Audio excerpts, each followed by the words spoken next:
আপন দুই ভাই মারামারি লাগছে, আপনি দেখলে কি করেন? অনেকে মজা নেয়, অনেকে কি করে? কপাল পোড়া, কপাল পোড়া, আফসোস তাদের জন্য, কপাল পোড়া। দুইজন ঝগড়া লাগলে মিলিয়ে দিলে যে কত সওয়াব, এটা আমরা অনেকে জানি না। দুইজন ঝগড়া লাগছে, আচ্ছা আপনাদের কোথাও এলাকায় আগুন লাগলে আপনারা কি ঢালেন? পানি। অনেকে ওই জায়গায় তেল ঢালে, এরকম ডাকাইতে আছে না নাই? আগুন নিভানোর জন্য ঢালতে হবে কি? একদল এখানে কি ঢালে? আল্লাহ তাআলা এরকম মাইন্ডসেটের মানসিকতার হওয়া থেকে আমাদেরকে তুমি বাঁচাও। ঝগড়া লাগলে মিলিয়ে দিবেন, কি করবেন? দুইজনের মধ্যে দেখলেন যে সম্পর্ক খারাপ, তো একজনরে বললেন, ভাই সে তো ওই দিন আপনার ব্যাপারে অনেক প্রশংসা। কি আমার ব্যাপারে প্রশংসা? তার সাথে তো আমার মারাত্মক সম্পর্ক। কি বললো? এই বললো আপনি নাকি এই করছেন ওই করছেন, অনেক প্রশংসা।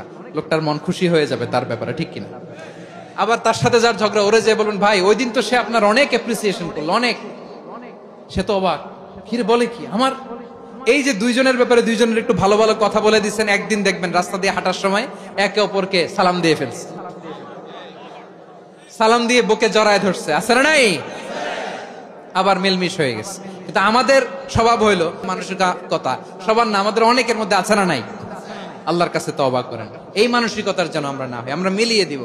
দুই প্রতিবেশী যদি একসাথে বসে একসাথে হাঁটে, দূর থেকে দেখলে আমাদের জ্বলে, আছে না নাই? ঘটনা কি এই দুইটার মধ্যে এত মিল কে? এই দুইটার মধ্যে গিরিঙ্গি লাগানো যায় কিভাবে?